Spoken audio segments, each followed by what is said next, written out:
Selamat petang.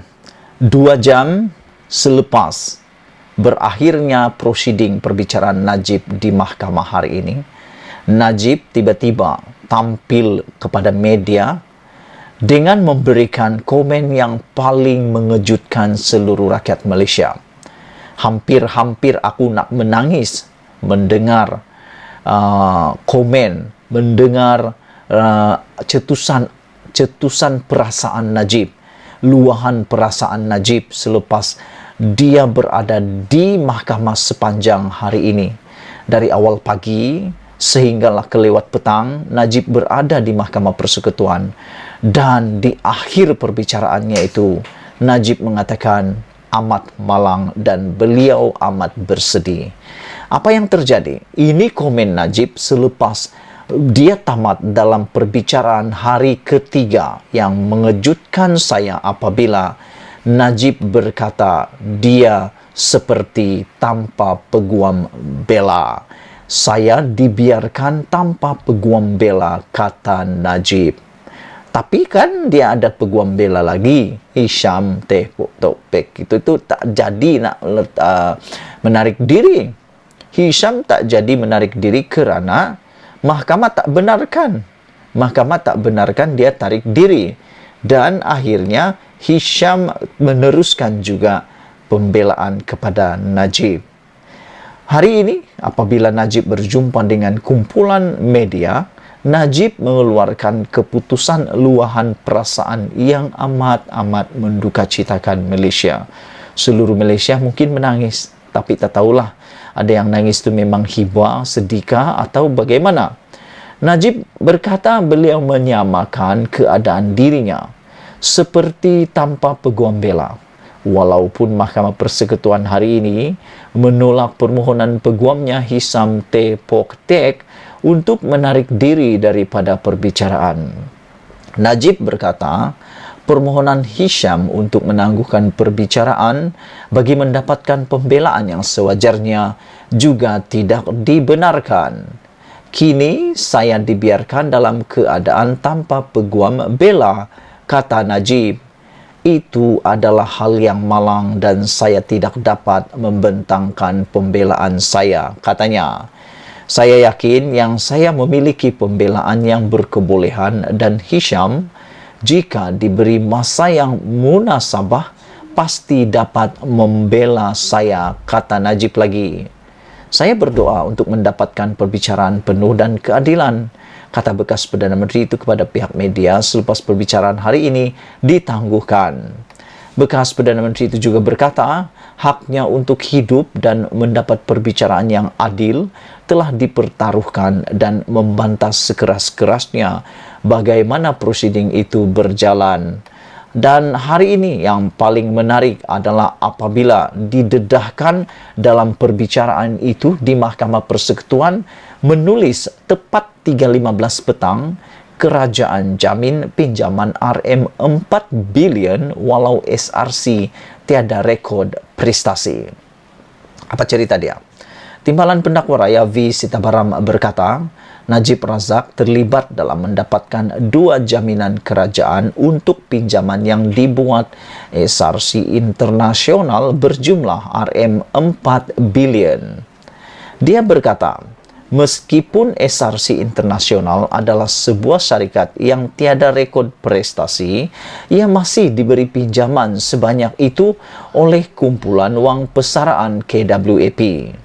Antara 7 pertuduhan jenayah terhadap Najib dalam kes ini adalah salah guna kuasa.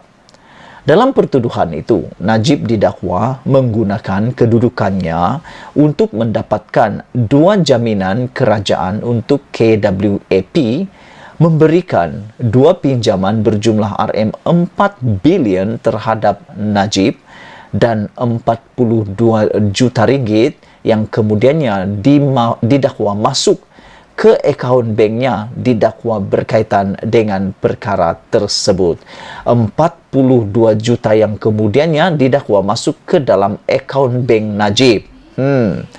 Peguam mahu fail penghujaan bertulis baru. Walau bagaimanapun, tepat 2.39 petang sebelumnya, Peguam Hisham Topek memberitahu mahkamah bahawa pihak pembelaan akan memfailkan penghujahan bertulis baru. Tadi sebelum prosiding rehat tengah hari ketika Yang Arif tanya jika saya akan bergantung kepada penghujahan di Mahkamah Rayuan, saya jawab iya. Di tahap ini, saya ingin katakan yang saya akan buat penghujahan bertulis bagi pihak perayu, katanya. Namun dia tidak menyatakan secara khusus bila penghujahan itu akan difailkan.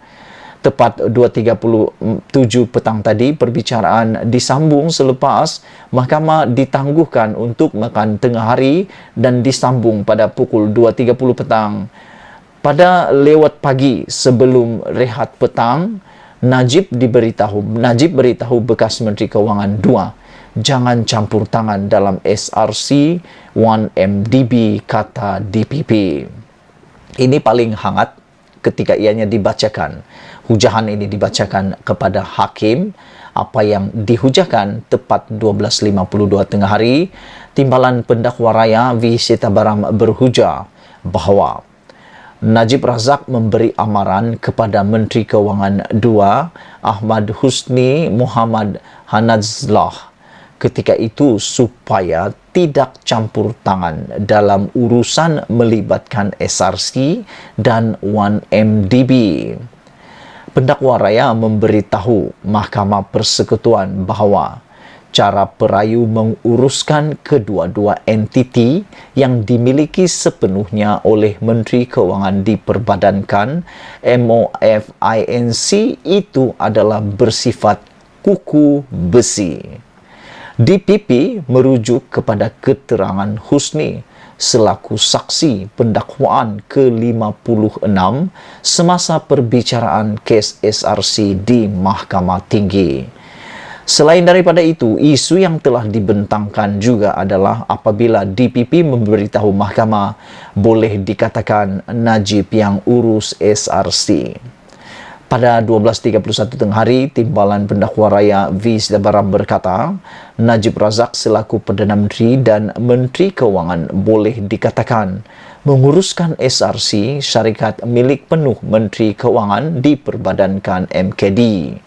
Dia berkata ia dapat dilihat menerusi tindakan Najib mengeluarkan minit SRC, antaranya berhubung peguam mana yang perlu dilantik untuk mewakili syarikat dan akaun bank mana yang perlu dibuka. Wow, semuanya ditentukan ya. Dan yang lebih mengejutkan seluruh Malaysia apabila DPP mendedahkan kepada Mahkamah Persekutuan 14 cek dimasukkan ke akaun Najib. Timbalan Pendakwa Raya V. Sitabaram berkata, terdapat konflik kepentingan yang dilakukan Najib apabila sejumlah RM42 juta masuk ke akaunnya antara Disember 2014 dan Februari 2015. Dalam penghujahannya, dia berkata 14 cek yang dikeluarkan oleh perayu iaitu Najib adalah untuk manfaat peribadi seperti membeli jam tangan mewah. Katanya, berlaku konflik kepentingan dengan mengambil kira kedudukan Najib selaku Perdana Menteri dan Menteri Kewangan ketika itu.